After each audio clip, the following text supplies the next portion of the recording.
사랑하는 성도님들, 그리고 이 귀한 영상 앞에 함께 해주신 믿음의 가족 여러분, 안녕하십니까?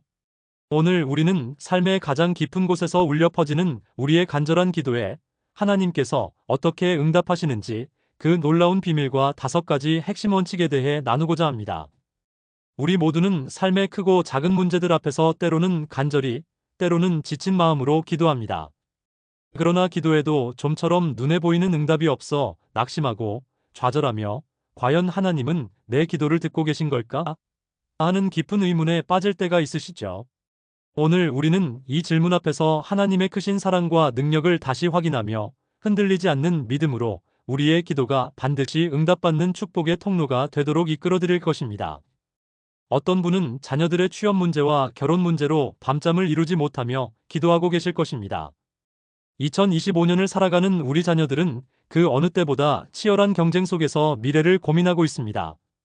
또 어떤 분은 몸과 마음의 연약함 앞에서 건강 회복을 간절히 구하며 기도하실 것입니다. 예전 같지 않은 기력과 알 수 없는 통증 앞에서 두려움과 불안을 느끼는 것이 어찌 보면 당연한 일입니다. 어떤 분들은 갑작스러운 사업의 위기나 예측할 수 없는 경제 상황 앞에서 가정의 평안을 위해 엎드려 기도하실 것입니다. 이러한 현실적인 고민들은 우리 마음을 짓누르며 기도의 자리에 나아가게 하는 가장 큰 이유가 됩니다. 하지만 이 모든 기도에도 불구하고 당장 눈에 보이는 응답이 없어 혼자 한숨 쉬며 다른 사람들은 다 잘 사는 것 같은데 왜 나만 이렇게 힘든지 때로는 하나님을 향한 원망의 마음이 올라올 때도 정말 있으시지 않습니까? 이런 경험들 우리 모두 한 번쯤은 해보셨을 것입니다. 저 또한 목회를 하면서 이런 고민을 하는 수많은 성도님들을 만났습니다. 어떤 성도님은 손주가 병으로 고통받는 것을 보며 10년이 넘게 새벽마다 눈물로 기도했습니다. 그럼에도 손주의 병세는 호전되지 않아 매일 절망의 그림자 속을 걸으셨습니다. 또 어떤 분은 10여 년간 이어온 신앙생활에도 불구하고 가정의 평화는커녕 오히려 가족 간의 갈등이 깊어지자 내 기도는 모두 헛된 것이었나 하는 깊은 좌절감에 빠져 계셨습니다. 이처럼 기도의 응답이 더딘 것 같아 마음이 아프고 때로는 믿음이 흔들릴 때 우리는 어디에서 다시 힘을 얻어야 할까요? 사랑하는 믿음의 가족 여러분, 오늘 우리가 함께 나눌 하나님의 말씀은 이 모든 질문에 대한 가장 분명하고 가장 따뜻한 답변이 될 것입니다. 하나님은 지금도 살아계셔서 우리의 기도를 듣고 계시며 당신의 자녀들의 간구를 결코 외면하지 않으시는 신실하신 분이십니다. 단지 우리가 하나님의 깊은 뜻과 놀라운 섭리를 온전히 이해하지 못하고 때로는 우리의 조급함과 세상적인 기대 때문에 그분의 응답을 오해할 뿐입니다. 오늘 우리는 하나님이 반드시 응답하시는 기도의 비밀과 5가지 핵심 원칙을 통해 여러분의 마음에 새로운 소망이 샘솟고 기도의 불이 다시 뜨겁게 타오르기를 소망합니다.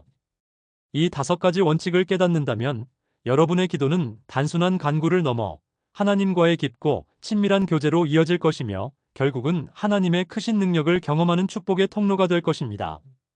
오늘 나눌 말씀들을 통해 여러분의 모든 기도 제목 위에 하나님의 살아계신 응답이 가득하시기를 주님의 이름으로 간절히 축원합니다. 첫 번째로 하나님이 반드시 응답하시는 기도의 비밀은 바로 하나님은 당신의 기도를 듣고 계신다는 확신입니다. 그리고 그 첫 번째 핵심 원칙은 하나님은 당신의 간구를 결코 외면하시지 않는다는 사실을 믿는 것입니다. 사랑하는 성도님들, 우리는 기도하면 하나님께서 우리의 음성을 들으신다는 것을 기본적으로 믿습니다. 그러나 현실의 벽 앞에서 그 믿음이 얼마나 쉽게 흔들리는지 모릅니다. 정말 하나님께서 이토록 작고 보잘것없는 나의 기도를 수많은 사람들의 기도 속에서 특별히 듣고 계실까 하는 의심이 들 때가 있으시지 않습니까? 이 첫 번째 원칙은 바로 그 의심의 그림자를 걷어내는 것에서 시작됩니다. 요한일서 5장 14절에서 15절 말씀에 보면 이렇게 분명하게 기록되어 있습니다. 그를 향하여 우리가 가진 바 담대함이 이것이니 그의 뜻대로 무엇을 구하면 들으심이라. 우리가 무엇이든지 구하는 바를 들으시는 줄을 안다면 우리가 그에게 구한 그것을 얻은 줄을 또한 아느니라. 이 말씀이 얼마나 놀라운 약속입니까? 하나님께서는 우리가 당신의 뜻대로 구하는 것을 분명히 들으신다고 약속하셨습니다. 여기서 가장 중요한 것은 우리가 때로는 기도해도 아무 응답이 없다고 실망할 때가 있지만 하나님은 단 한순간도 우리의 기도를 외면하시지 않고 분명히 듣고 계신다는 것을 잊지 마십시오. 다만 우리의 뜻과 하나님의 뜻, 그리고 우리의 시간표와 하나님의 시간표가 다를 수 있다는 것을 우리가 겸손하게 인정해야 합니다. 생각해 보십시오. 우리가 사랑하는 자녀를 키울 때도 그렇지 않습니까? 아이가 아무리 사탕을 달라고 울고불고 떼를 써도 밥 먹기 전에는 결코 주지 않습니다. 아이에게는 왜 엄마 아빠는 나를 이해 못할까? 내가 사탕 하나 먹는 게 그렇게 싫을까? 라고 생각될 수 있지만 사실 그것은 아이의 건강과 성장을 생각하는 부모의 깊은 사랑과 지혜 때문입니다. 마찬가지로 우리를 지극히 사랑하시는 하나님 아버지도 우리의 진정한 유익을 위해서 때로는 우리가 원하는 것을 당장 주시지 않을 수 있습니다. 혹은 더 좋은 것을 주시기 위해 잠시 기다리게 하실 수 있습니다. 예를 들어 어떤 어머니가 자녀의 성공을 위해 기도한다고 생각해 봅시다. 세상적인 성공, 즉 좋은 대학에 입학하고 대기업에 취직하며 많은 돈을 벌기를 기도할 수도 있습니다. 이것은 부모로서 지극히 자연스러운 간구입니다. 하지만 하나님의 뜻은 그 자녀가 단순히 물질적인 성공만을 넘어 진정한 행복을 찾고 하나님을 깊이 알아가며 영원한 가치를 추구하는 사람이 되는 것일 수도 있습니다. 그래서 때로는 우리가 원하는 방식이 아닌 우리의 예상을 뛰어넘는 다른 방식으로 응답이 찾아오는 것입니다. 그 과정 속에서 자녀는 세상이 줄 수 없는 하나님의 지혜와 인내를 배우게 되고 결국에는 더 견고한 믿음의 사람으로 성장하게 될 것입니다. 이것이 바로 하나님이 계획하시는 놀라운 응답 방식입니다. 시편 34편 17절 말씀은 이렇게 선포합니다. 의인이 부르짖음에 여호와께서 들으시고 그들의 모든 환난에서 건지셨도다. 이 말씀은 단순히 구원에 대한 약속이 아니라 우리의 간구를 결코 외면치 않으시는 하나님의 신실하신 성품을 고스란히 보여주는 말씀입니다. 하나님은 우리의 작은 신음소리까지도 듣는 분이십니다. 우리가 작은 소리로 속삭여도 들으시고 큰 소리로 부르짖어도 들으십니다. 새벽 기도에서 간절히 부르짖을 때도 밤늦은 시간에 홀로 한숨 지으며 기도할 때도 복잡한 일터에서 고되게 일하면서 잠시 하나님을 부를 때도 하나님께서는 언제나 우리의 기도를 듣고 계십니다. 시편 139편을 보면 다윗 왕이 하나님을 향해 이렇게 고백합니다. 여호와여 주께서 나를 살펴보시고 아셨나이다. 주께서 나의 앉고 일어섬을 아시며 멀리서도 나의 생각을 통촉하시오며 나의 길과 나의 누움을 감찰하시며 나의 모든 행위를 익히 아시오니 여호와여 내 혀에 말이 있기 전에 주께서 다 아시나이다. 보십시오. 하나님은 우리의 모든 것을 아시는 분이십니다.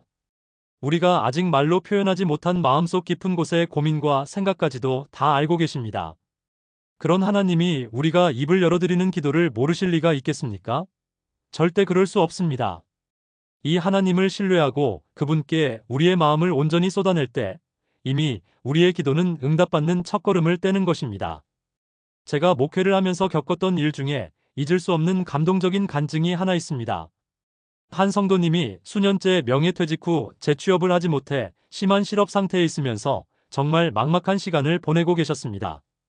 이분은 늘 성실하고 책임감이 강한 분이셨는데 갑작스러운 사회적 변화 앞에서 설 자리를 잃고 깊은 우울감에 빠져 계셨습니다. 매일 새벽마다 교회에 나와서 눈물로 기도하셨습니다. 가족들의 생계가 위태롭고 자녀들의 학자금 마련도 막막한 상황 앞에서 그야말로 절망적인 순간들을 보내고 계셨습니다. 그런데 6개월이 지나도록, 아니 1년이 지나도록 특별한 변화가 보이지 않았습니다. 주변 사람들도 그분을 보며 안타까워했고 심지어 그분 자신도 내 기도는 허공에 울리는 소리에 불과한가 하는 깊은 의심과 고통 속에서 기도하다 눈물을 쏟는 모습을 제가 자주 보았습니다. 그럼에도 그분은 포기하지 않고 이를 악물고 계속해서 기도의 자리를 지켰습니다.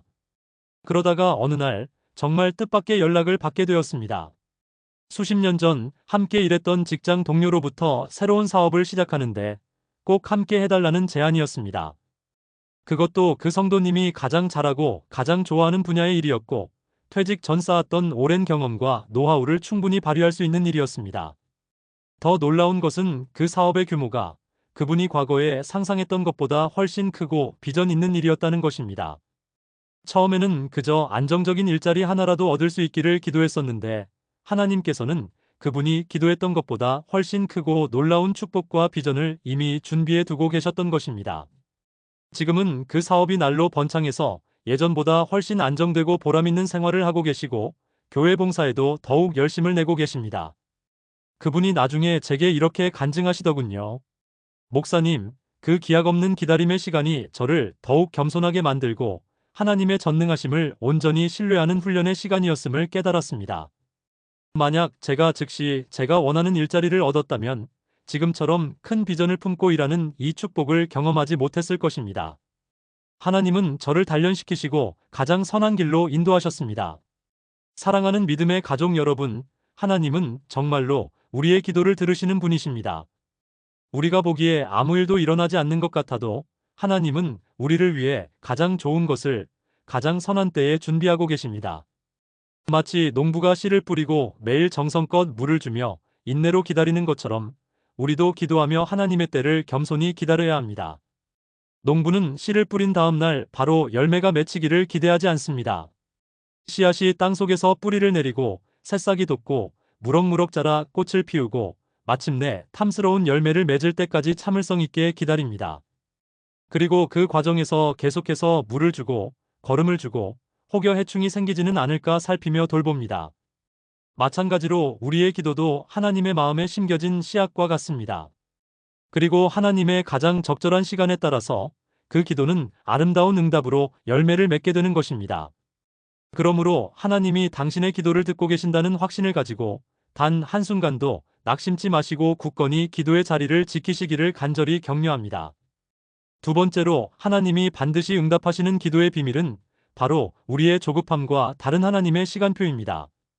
그리고 그 두 번째 핵심 원칙은 하나님의 카이로스, 즉 가장 완벽한 때를 신뢰하는 것입니다. 사랑하는 성도님들, 우리는 지난 시간에 하나님께서 우리의 기도를 결코 외면하시지 않고 듣고 계신다는 확신을 나누었습니다. 그렇다면 다음으로 우리 마음에 이런 의문이 들 수밖에 없습니다. 목사님, 그럼 하나님이 제 기도를 듣고 계시다는 건 알겠는데 왜 응답은 더딘 거죠? 왜 제가 원하는 방식대로는 빨리 이루어지지 않는 거죠? 이 질문은 아마도 기도의 자리에 앉은 모든 성도의 공통된 고민일 것입니다. 우리는 이 땅의 시간이라는 제약 속에서 살아가기에 모든 것이 즉각적으로 이루어지기를 바랍니다.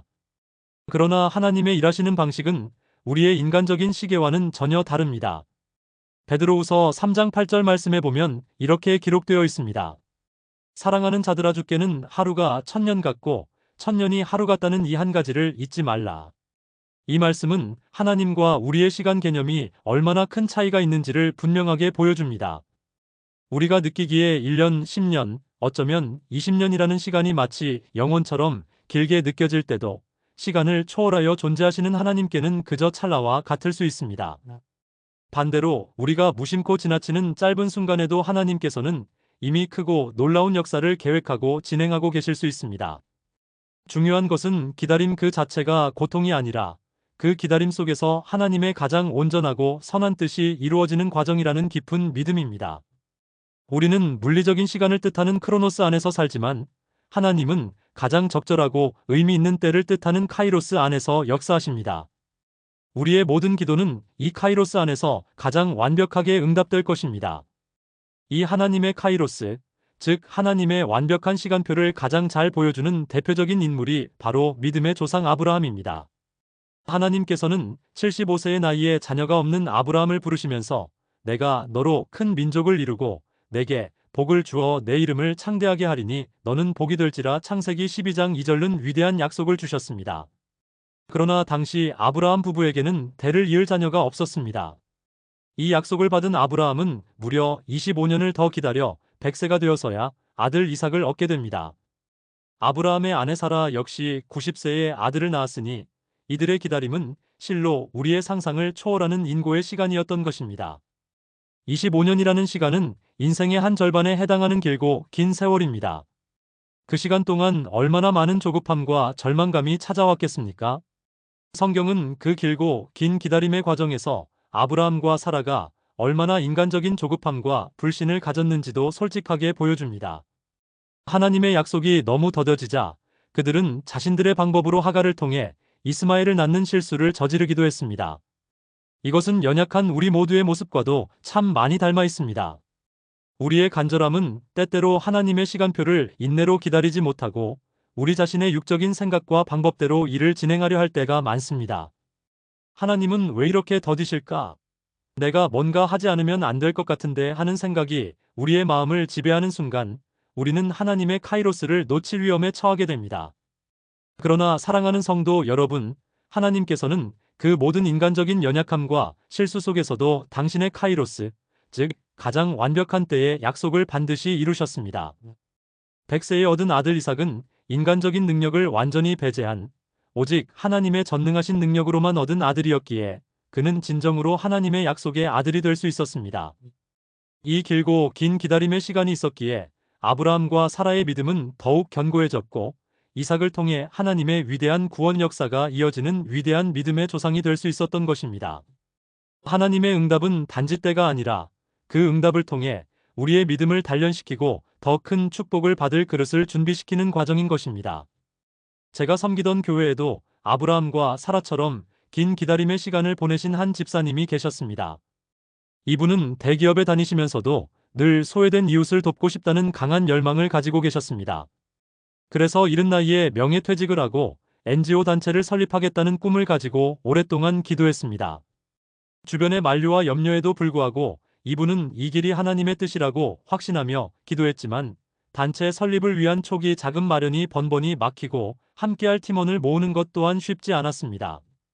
매번 낙방하고 거절당하며 이 길이 정말 하나님이 원하시는 길인가? 하나님이 나를 포기하신 건 아닐까? 하는 깊은 의문과 회의감 속에서 지쳐가셨습니다. 그러기를 5년 그분은 거의 모든 희망을 내려놓고 그저 매일 하나님 앞에 나와 울기만 하셨다고 합니다. 주님, 이제는 제가 무엇을 해야 할지 모르겠습니다. 그렇게 기도의 끝마저 놓으려 할 때였습니다. 우연히 참여한 한 국제 컨퍼런스에서 그동안 자신이 꿈꾸던 비전과 놀랍도록 일치하는 국제기구의 고위 관계자를 만나게 됩니다. 그분과의 대화 속에서 뜻밖의 기회가 열렸는데 다름 아닌 이미 설립된 견고한 국제단체의 한국 지부를 이끌어줄 전문가를 찾고 있었다는 것입니다. 그분은 자신이 꿈꾸던 NGO 설립은 아니었지만 더 큰 규모와 시스템 속에서 자신의 비전을 실현할 수 있는 놀라운 기회를 얻게 된 것입니다.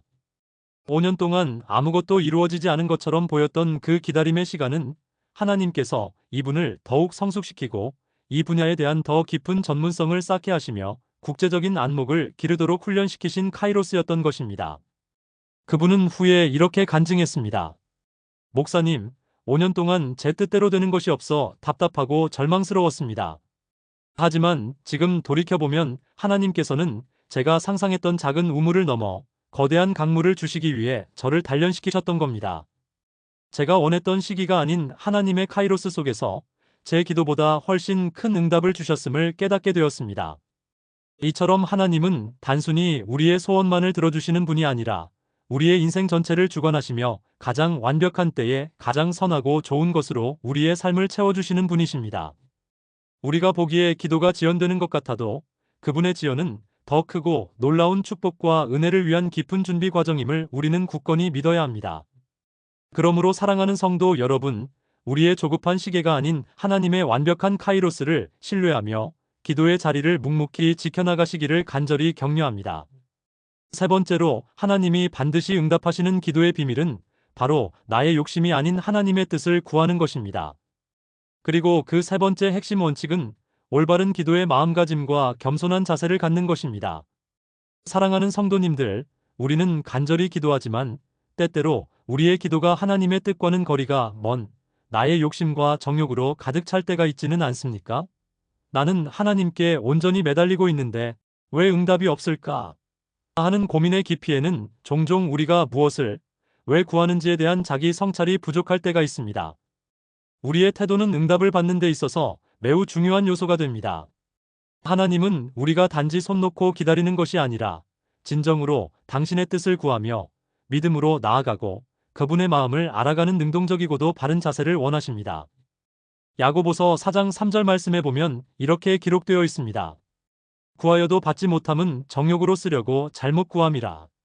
이 말씀은 우리의 기도에 응답이 없는 이유 중 하나가 바로 잘못 구했기 때문임을 분명하게 지적하고 있습니다.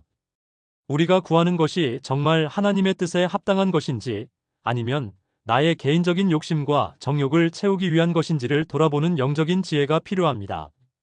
하나님의 뜻을 분별하는 가장 좋은 방법은 바로 하나님의 말씀을 꾸준히 묵상하고 하나님과의 친밀한 교제를 통해 그분의 마음과 성품을 알아가는 것입니다.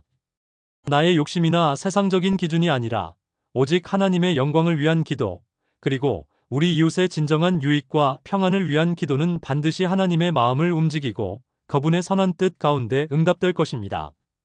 잠언 3장 5절과 6절 말씀은 우리의 삶의 모든 방향을 결정하는 중요한 지혜를 줍니다. 너는 마음을 다하여 여호와를 신뢰하고 내 명철을 의지하지 말라. 너는 범사의 그를 인정하라. 그리하면 내 길을 지도하시리라. 우리의 제한된 생각과 경험, 그리고 세상의 지식과 똑똑함이 아닌 하나님의 전능하심과 무한한 지혜를 온전히 신뢰하는 겸손한 마음이 정말 중요합니다. 우리가 아무리 지식과 경험이 많다 해도 하나님의 계획은 우리가 상상하는 것보다 훨씬 크고 위대합니다. 우리의 한정된 시야와 능력을 인정하고 모든 상황과 우리의 미래를 그분께 온전히 맡길 때 하나님께서는 우리의 길을 가장 바르고 선하게 지도해 주시고 응답하실 것입니다. 제가 만났던 한 청년과 기도 상담을 하다가 깨달았던 것이 있습니다. 이 청년은 수년 동안 주식 투자로 큰 수익을 얻게 해달라고 밤낮으로 기도했습니다. 물론 그는 경제적인 자유를 얻어 하나님 나라를 위해 선한 일을 하고 싶다는 나름의 명분도 있었습니다. 하지만 대화가 깊어질수록 그의 마음속에는 빨리 부자가 되고 싶다는 개인적인 욕심과 남들보다 앞서가고 싶다는 경쟁심이 더 강하게 자리 잡고 있다는 것을 제가 깨닫게 되었습니다. 그래서 제가 물었습니다. 만약 주식으로 부자가 되지 못하더라도 당신은 하나님의 영광을 위해 지금 당신에게 주어진 자리에서 감사하며 최선을 다해 살아갈 수 있겠습니까? 그는 한참을 침묵했습니다. 우리는 종종 우리의 욕심을 신앙의 옷을 입혀 하나님께 내밀 때가 많습니다. 그러나 하나님은 우리의 중심을 보시는 분입니다. 우리가 무엇을 구하든지 그것이 과연 하나님의 뜻에 합당한 것인지 말씀을 통해 끊임없이 점검하며 겸손한 마음으로 하나님의 지혜를 구해야 합니다. 우리의 욕심이 기도를 가로막는 장애물이 되지 않도록 주의해야 할 것입니다. 이 겸손한 자세로 하나님의 뜻을 구하는 것이 얼마나 중요한지를 제가 섬기던 교회의 한 사모님의 간증을 통해 더 깊이 나누고 싶습니다. 이 사모님은 교회가 여러 가지 어려움과 함께 감당하기 어려운 재정적인 압박까지 겹치면서 남편 목사님과 함께 밤잠을 설치며 기도했다고 합니다. 특히 당시에는 큰 교회를 지어야 한다는 사회적인 분위기가 강했는데 교회 건축을 위한 재정 마련이 번번이 막히고 심지어 재정적 어려움으로 인해 교인들마저 한두 명씩 교회를 떠나는 상황까지 겹쳤습니다. 하나님, 우리 교회를 지켜주십시오. 이 위기에서 벗어나게 해주십시오. 우리도 다른 교회처럼 멋진 건물을 지어 하나님의 영광을 드러내게 해주십시오. 라고 간절히 기도했지만 눈앞의 현실은 점점 더 어려워지는 것 같았다고 합니다. 그러던 어느 날 사모님은 밤늦게 교회 본당에서 홀로 기도하던 중에 아주 선명하게 마음속에 들려오는 음성을 경험했다고 합니다. 내가 무엇을 구하든지 먼저 내 뜻을 구하라. 너희의 간절함이 단순히 재정 문제 해결과 건물을 짓는 것에만 머물러 있지 않는가? 내가 진정 원하는 것은 너희 교회가 거대한 건물을 짓는 것 이전에 내 말씀 위에 굳건히 서고 성도들이 서로 사랑으로 하나 되는 진정한 공동체가 되는 것이다. 이 깨달음 앞에서 사모님은 큰 충격과 동시에 깊은 회개를 경험했습니다. 자신들과 목사님이 교회의 외형적인 성장과 재정이라는 눈에 보이는 문제에만 매달렸지 정작 하나님께서 진정 원하시는 교회의 본질적인 회복과 영적인 성장에 대해서는 소홀했다는 것을 알게 된 것입니다. 그 후 이 사모님과 목사님은 기도의 방향을 완전히 바꿨습니다. 재정적인 간구는 계속하되 더 깊이 하나님의 말씀을 묵상하고 성도들 한 사람 한 사람의 영적인 성장과 내면의 치유를 위해 기도하기 시작했습니다. 또한 힘들어하는 성도들을 일일이 찾아가 위로하고 신방하며 진심으로 사랑을 나누는데 모든 힘을 쏟았습니다. 놀랍게도 그렇게 기도의 방향이 바뀌자 이전에 교회를 떠났던 성도들이 다시 교회로 돌아오기 시작했고 예배마다 깊은 은혜가 넘치며 교회는 다시 활기를 찾기 시작했습니다. 그리고 얼마 후 전혀 예상치 못한 곳에서 교회 건축을 위한 후원금이 들어오기 시작했습니다. 그 액수는 처음에 목표했던 거대한 건물 규모만큼은 아니었지만 현재 교회가 사용하고 있는 아담하고 따뜻한 예배당을 짓기에 충분한 만큼 채워졌습니다. 그리고 더 중요하게는 교회가 외형적인 성장을 넘어 더욱 건강하고 견고한 영적 공동체로 성장할 수 있었다고 합니다. 하나님의 뜻을 겸손히 구할 때 그분은 우리 생각보다 훨씬 더 좋은 것을 허락하십니다. 그러므로 우리는 나의 욕심이 아닌 하나님의 선한 뜻을 구하며 겸손히 나아가는 기도의 사람이 되어야 합니다.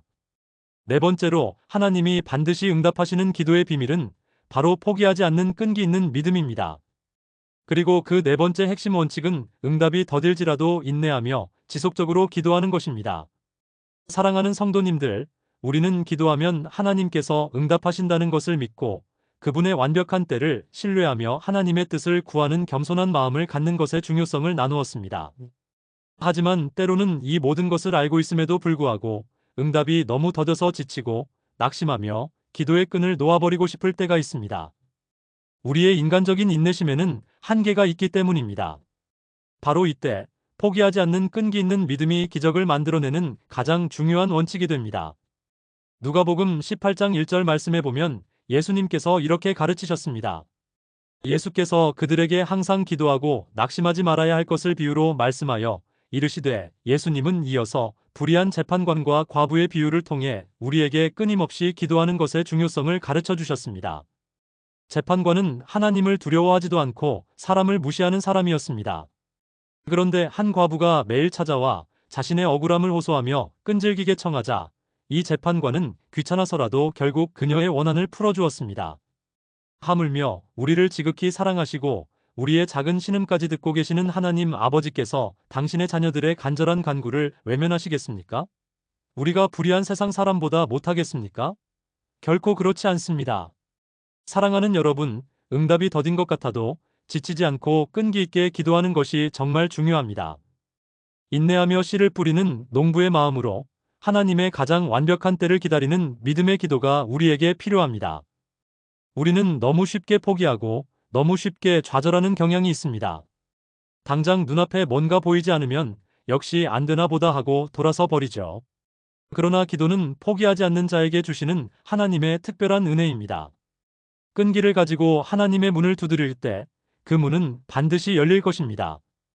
응답이 더뎌도 포기하지 않고 인내하는 그 순간에 이미 하나님의 크신 능력이 우리 삶 가운데 역사하기 시작하는 것입니다. 성경에는 끈기 있는 기도의 놀라운 능력을 보여주는 여러 인물이 있습니다. 그 중에서도 이스라엘의 선지자 엘리야를 보십시오. 열왕기상 18장을 보면 엘리야가 갈멜산에서 바알 선지자 450명과의 대결에서 승리한 후 오랜 가뭄 끝에 비가 오기를 간절히 기도합니다. 그는 7번이나 그의 사환을 보내 바다 쪽을 보게 합니다. 첫 번째, 두 번째, 여섯 번째까지 아무것도 보이지 않았습니다. 그러나 엘리야는 낙심하지 않고 7번째까지 기도하며 다시 보라고 말합니다. 7번째에 가서야 비로소 손바닥만 한 작은 구름이 보인다는 보고를 받게 됩니다. 그리고 마침내 큰 비가 쏟아져 내립니다. 엘리야는 작은 구름 하나를 보기까지 7번이나 반복하여 끈기 있게 기도했고 하나님은 그 기도를 외면치 않으시고 놀라운 응답을 주셨습니다. 끈기 있는 기도가 가져오는 기적을 보여주는 분명한 증거입니다. 현실의 삶 속에서도 이러한 끈기 있는 기도의 힘을 경험한 분들이 많습니다. 제가 한동안 교회에 나오지 않고 깊은 방황의 시간을 보내던 한 집사님을 위해 기도했던 적이 있습니다. 이분은 가정적으로도 사업적으로도 큰 어려움을 겪고 교회에 대한 실망감으로 모든 것을 내려놓았던 분이었습니다. 주변의 권유와 저의 방문에도 불구하고 굳게 마음의 문을 닫은 채 3년이라는 시간을 보냈습니다. 저는 그분이 너무 안타까워 매일 아침 그분의 이름을 부르며 하나님께 기도했습니다. 하나님, 저 집사님의 마음을 만져주시고 다시 주님 품으로 돌아오게 하여 주시옵소서. 저의 기도는 어떤 때에는 힘이 넘치기도 했지만 때로는 저 자신도 지쳐서 과연 저 집사님이 돌아올까 하는 의심에 빠지기도 했습니다. 그러나 그분을 향한 하나님의 사랑을 믿으며 끈질기게 기도를 이어갔습니다. 그러던 어느 날 3년 만에 그 집사님에게서 한 통의 전화가 걸려왔습니다. 잔뜩 지친 목소리로 교회에 다시 나가보고 싶다는 연락이었습니다. 놀랍게도 그날 밤 그 집사님은 잠이 오지 않아 우연히 TV를 켰는데 저희 교회에서 방영하고 있던 설교 말씀을 보게 되었다고 합니다. 그 말씀 한마디 한마디가 마치 자신에게 주시는 하나님의 음성처럼 들려왔고 말씀이 끝난 후에는 눈물과 함께 깊은 회개의 마음이 들어 다시 교회에 나오고 싶다는 생각을 하게 되었다고 합니다. 지금은 다시 신앙을 회복하고 예전보다 더 열심을 다해 봉사하며 살아가고 있습니다. 저의 끈질긴 기도가 당장 눈앞에 변화를 가져오지는 않았지만 하나님의 카이로스 속에서 그분의 마음을 움직였던 것입니다. 사랑하는 성도 여러분, 우리의 기도는 포기하는 순간 멈춥니다. 그러나 우리가 끈기를 가지고 기도하는 한 우리의 기도는 하늘에 상달되어 하나님의 보좌를 움직일 것입니다. 농부가 씨앗을 심고 인내하며 가꾸듯 우리의 기도 제목을 하나님께 올려드리고 끈질기게 인내하며 기도해야 합니다. 때로는 손바닥만 한 작은 구름조차 보이지 않아 답답하고 낙심될 때가 있더라도 엘리야처럼 포기하지 않고 7번, 아니 77번이라도 하나님의 응답을 기다리며 기도합시다. 그 끈기 있는 기도가 반드시 하나님의 놀라운 응답을 우리의 삶 가운데 가져올 것입니다. 5번째로 하나님이 반드시 응답하시는 기도의 비밀은 바로 응답받은 후에 감사와 나눔으로 살아가는 것입니다. 그리고 그 5번째 핵심 원칙은 응답받은 삶을 통해 하나님께 영광을 돌리고 다른 이들에게 복이 되는 것입니다. 사랑하는 성도님들, 우리는 간절히 기도하고 하나님의 시간과 방식을 신뢰하며 기다리고 하나님의 뜻을 구하며 끈기 있는 믿음으로 나아갔습니다. 마침내 하나님께서 우리의 기도에 놀랍도록 응답해 주셨습니다. 그런데 여기서 끝이 아닙니다. 응답받은 후에 우리의 삶은 어떻게 바뀌어야 할까요? 응답받은 성도의 삶에는 분명한 책임과 새로운 다짐이 필요합니다. 우리는 받은 은혜를 통해 하나님께 영광을 돌리고 그 은혜를 다른 이들과 나누는 삶을 살아가야 합니다. 이것이 바로 하나님이 반드시 응답하시는 기도의 마지막 비밀이자 핵심 원칙입니다. 에베소서 5장 20절 말씀은 우리에게 이렇게 명령합니다. 범사에 우리 주 예수 그리스도의 이름으로 항상 아버지 하나님께 감사하며. 하나님께서는 우리의 간구를 들으시고 응답해 주셨습니다.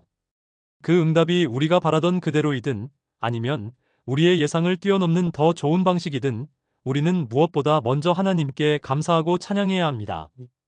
우리는 종종 응답받은 기쁨에만 도취되어 그 기쁨과 응답을 주신 분을 잊을 때가 있습니다. 하지만 참된 신앙인은 응답을 주신 하나님을 기억하며 감사의 고백을 멈추지 않습니다. 이 감사는 우리의 신앙을 더욱 단단하게 만들고 더 큰 은혜를 향해 나아가게 하는 강력한 동기가 됩니다. 하나님은 감사하는 마음을 가진 자에게 더 큰 것을 허락하십니다. 또한 우리가 받은 응답과 축복은 단순히 나만을 위한 것이 아닙니다. 하나님께서는 우리가 받은 은혜를 통해 다른 이들에게도 복이 되기를 간절히 원하십니다. 예수님께서는 너희는 세상의 빛이요 세상의 소금이라 마태복음 5장 13절-14절고 말씀하셨습니다. 우리가 기도하여 병이 치유되는 은혜를 받았다면 그 치유의 간증을 통해 병든 다른 이들에게 소망과 위로를 줄 수 있습니다. 우리가 경제적인 어려움에서 벗어나 풍요를 누리게 되었다면 그 풍요를 어려운 이웃을 돌아보고 도움의 손길을 내미는 데 사용할 수 있습니다. 우리의 응답이 곧 다른 이들의 위로와 소망이 되는 것입니다. 고린도후서 1장 4절에서 바울 사도는 이렇게 말합니다. 우리의 모든 환난 중에서 우리를 위로하사 우리로 하여금 하나님께 받는 위로로서 모든 환난 중에 있는 자들을 능히 위로하게 하시는 이로다. 우리가 받은 위로가 다른 이를 위로하는 통로가 되는 것, 이것이 바로 하나님이 원하시는 응답받은 자의 삶입니다. 그리고 우리가 받은 응답 경험을 통해 우리의 믿음의 확신을 더욱 굳건히 해야 합니다. 한번 기도 응답의 경험을 한 사람은 다음 기도에서 더 큰 믿음을 가지고 하나님 앞에 담대히 나아갈 수 있습니다. 아브라함이 이삭을 약속대로 받은 후 그는 하나님께 대한 신뢰가 더욱 깊어져 모리아산에서 이삭을 바치는 극한의 믿음의 결단까지 할 수 있었습니다. 과거에 경험한 하나님의 신실한 응답은 미래에 우리가 겪을 또 다른 도전 앞에서 흔들리지 않는 믿음의 굳건한 발판이 됩니다. 우리의 삶 속에서 경험한 기도 응답의 순간들을 기억하고 기록하며 그것을 통해 하나님이 어떤 분이신지 더욱 깊이 알아가고 믿음을 키워나가야 합니다. 마지막으로 새롭게 주어진 삶의 자리에서 하나님의 뜻대로 살아가기 위해 온 마음을 다해 노력해야 합니다. 기도 응답은 결코 우리의 신앙생활의 끝이 아니라 새로운 시작입니다. 하나님께서 우리에게 주신 새로운 기회와 축복은 우리가 그 뜻대로 살아가야 할 영적인 책임감을 동반합니다. 더 건강해졌다면 그 건강과 삶의 활력으로 하나님께 영광 돌리는 삶을 살아야 합니다. 재정적인 여유가 생겼다면 그 여유로 하나님의 나라를 확장하고 이웃을 섬기는데 아낌없이 사용해야 합니다. 하나님은 우리가 그분의 응답을 받고 그 자리에서 더욱 성숙하고 온전한 믿음의 사람으로 성장하기를 간절히 원하십니다. 우리의 삶 자체가 하나님께 기쁨으로 드려지는 산제사가 되어야 합니다. 제가 만났던 한 청년은 오랫동안 자신의 진로 문제로 기도했습니다. 대학교 졸업 후 몇 년째 취업에 실패하며 심한 자존감 하락과 깊은 방황을 겪었습니다. 그는 매일 밤 눈물로 기도하며 하나님, 제가 어떤 길을 가야 할까요? 제가 무엇을 할 수 있을까요? 하고 간절히 물었습니다. 부모님과의 갈등도 심했고 친구들을 만나는 것도 힘들어하며 스스로를 고립시켰습니다. 그러던 어느 날 그는 우연히 보게 된 해외 봉사활동 모집 공고에 강하게 마음이 끌렸다고 합니다. 처음에는 내가 과연 이런 일을 잘 해낼 수 있을까? 하는 의구심도 들었지만 기도하던 중 내가 너와 함께 할 것이다라는 강한 확신과 평안함이 그의 마음을 지배했다고 합니다. 그는 용기를 내어 아프리카의 오지 마을로 봉사활동을 떠났습니다.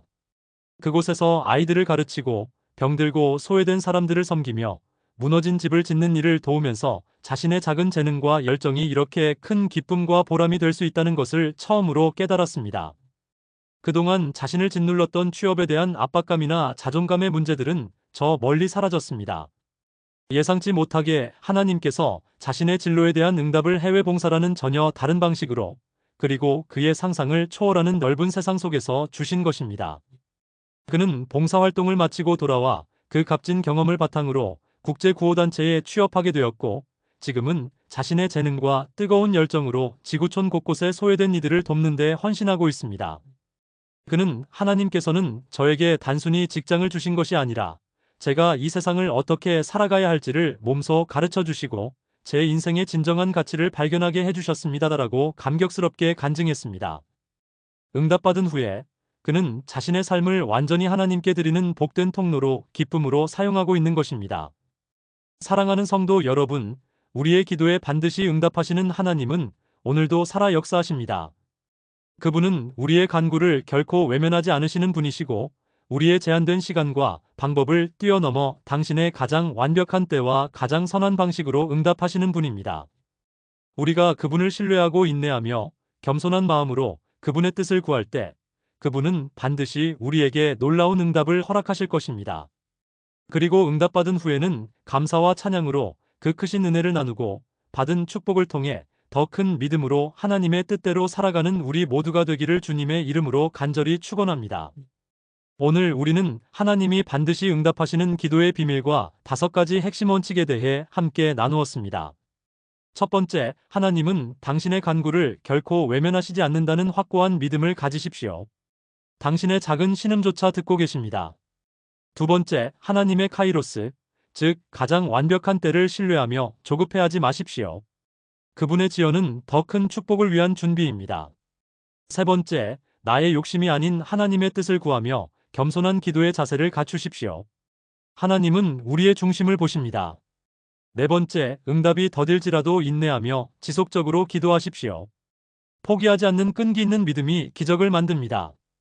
다섯 번째, 응답받은 후에는 감사와 나눔으로 삶을 채우십시오. 받은 축복으로 하나님께 영광 돌리고 다른 이들에게 복이 되는 삶을 사십시오.